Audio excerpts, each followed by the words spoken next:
As time goes by, it's important to think about jailbreaking your old consoles. Not only does this preserve the software that you have, but it also preserves the hardware. Coupled with the ever-increasing price of a modern console or a modern handheld, going back and revisiting older generations is something that I can recommend to anyone. Not only are the games awesome, you can jailbreak your hardware and have complete control over it. Something that doesn't exist anymore. And if I had to recommend one system to jailbreak right now, it would be the Sony PlayStation 3. If you own a PS3 that's sitting around doing nothing, you may want to consider dusting it off and jailbreaking the hardware. The PlayStation 3 is still seriously awesome in 2025, and jailbreaking one makes it even better. Now keep in mind, not every single PS3 can be jailbroken, but all of them can run homebrew, and I'll leave links to the ones that I recommend in the description below. Now if you do have a PS3 that does accept custom firmware, once you've done everything right and you turn on your PS3, it should look like this.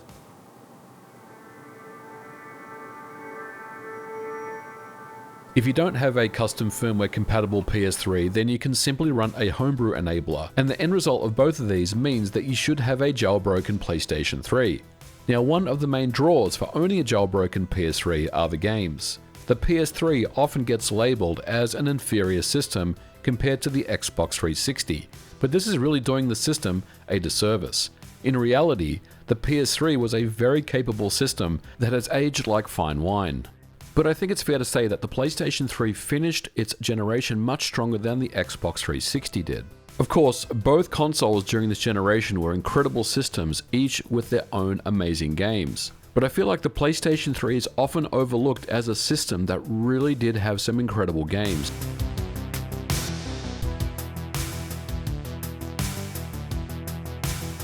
There are still quite a few exclusive PlayStation 3 titles that continue to be locked to the hardware. Many of them are still worth playing. Some of them have seen remasters in recent times, but other games like the MotoStorm series, Metal Gear Solid 4, the infamous 1 and 2 games, Resistance, and others continue to be locked to the hardware, and this is a damn shame.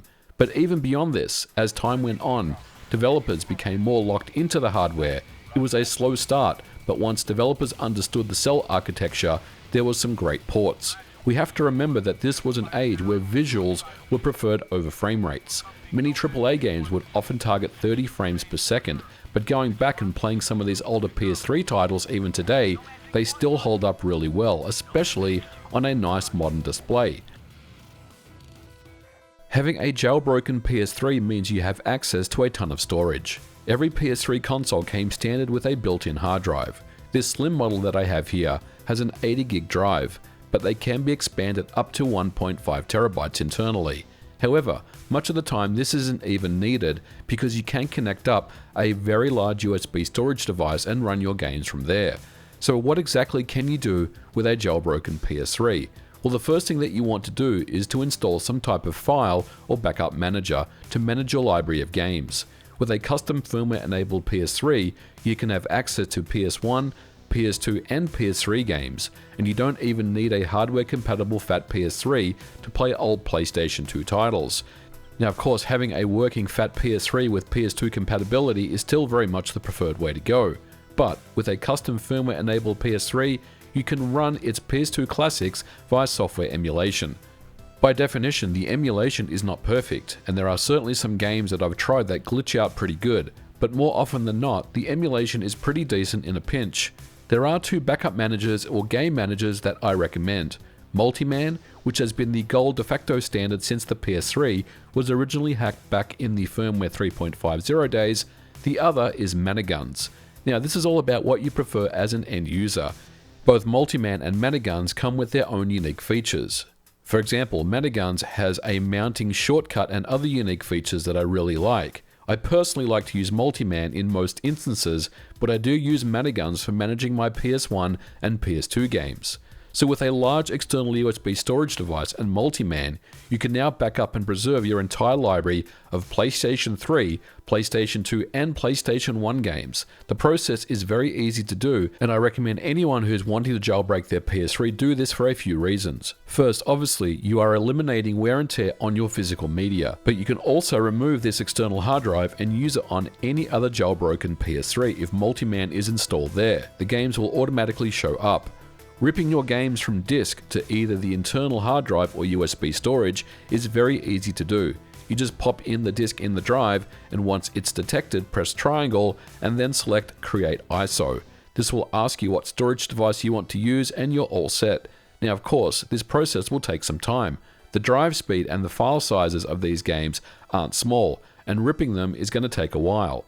You can rip any PlayStation 3 game, you can rip any PlayStation 2 and PlayStation 1 game, and these will be installed in specific folders on your storage device. But of course, we live in an era of convenience and ROMs, and if you just prefer to use ISO images, you can certainly do this as well using Multiman. Now, obviously, we're not going to talk about the legalities of downloading ISO images online. I'm just going to assume that you're ripping your own disks to ISO images, but if you do want to use ISO images on Multiman, all you need to do is pop them in these specific folders, either on your USB stick or on the PS3's internal hard drive. Now, I will say that this is only going to work for PS2 games with a custom firmware enabled jailbroken PlayStation 3. If you have a homebrew enabled PS3, then this process won't work. However, there are still ways to run PlayStation 2 games on a homebrew enabled PlayStation 3. Within Multiman and Maniguns, it's also possible to download things such as covers as well, and this is really your one-stop solution for all your PlayStation 3, PlayStation 2 and PlayStation 1 needs. Now, if you are new to the PlayStation 3 jailbreak scene, things may seem a bit strange when it comes to launching games. When you do launch a game that you've ripped or downloaded within Multiman or Maniguns itself, it's not actually booting directly into the game. What it does is mount the game and fools the hardware into thinking that the game has been inserted into the Blu-ray drive. So it should appear in your game library here, and then you can launch it. This may seem a bit confusing at first, and these other games here on my game library are package files that have been directly downloaded and installed on my PlayStation 3. But also notice the reverse is true, in that these don't show up within Multiman or Maniguns, they have to be launched directly. So if you're looking for a one-click solution to launching games, unfortunately a PlayStation 3 jailbreak doesn't work in that fashion. But this is really a minor inconvenience. Just boot the game from Multiman or Maniguns and then go into your game list and then select it from there. It's all you need to do. Even though your PlayStation 3 is jailbroken, you still have access to download title updates and patches. These will be detected automatically and downloaded as normal. These will always be available and you can always be on the latest updates. Now, having access to a massive library of PS1, PS2 and PS3 games running from your USB and hard drive storage is incredible of itself, and you can start to see the power of what a jailbroken PlayStation 3 can do. But it doesn't stop there. There's also some really great homebrew tools that I recommend. The first is Apollo Save Manager. This homebrew application lets you download, unlock, patch and re-sign save game files directly on your PS3. You can also unlock and re-sign trophies.